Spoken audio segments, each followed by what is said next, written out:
Në një vjetorin e jetë ndërimit të kryepiskopit Anastas, këtë të diel në katedrale Ringjallja Krishtit u krye shërbesa e mëngjesores dhe liturgjisë hyjnore në ndrejtimin e fortlumturisë së tij kryepiskopit Joan, së bashku me gjithë anëtarët e Sinodit të Shenjtë të Kishës Ortodokse Autoqefale të Shqipërisë dhe pjesëmarrjen e të ftuarve dhe besimtarëve. Një vit që Kisha jone përjeton mungesën e atit, vëllait dhe bashkëmeshtarit ton të dashur.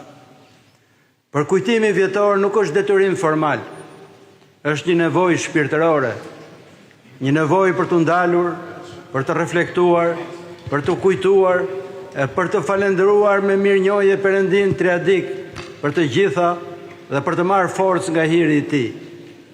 Largimi i njeriu të madh le gjithmonë një trishtim dhe një boshllëk.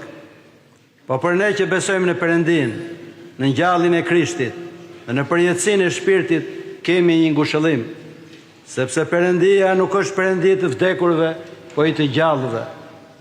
Për kujtimi i kryepiskopit të lumur Anastas, nuk është thjesht një kthim nostalgjik në të kaluarën.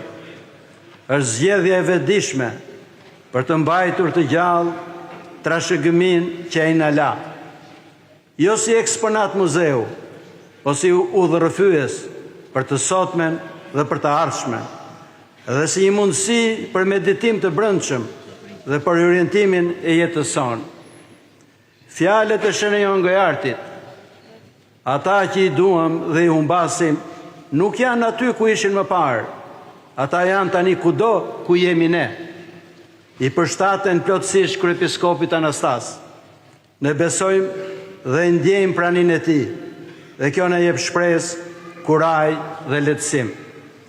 Kryepiskopi i lumur na la mësime dhe fjalë të cilat vazhdojnë të ndriçojnë jetën tonë. Kryepiskopi Anastas ndroi jetë në 25 janar të vitit 2025 në moshën 95 vjeçare. Kryepiskopi i lumur dha një kontribut të jashtëzakonshëm për Kishën Ortodokse Autoqefale, duke ngritur atë nga gërmadhat.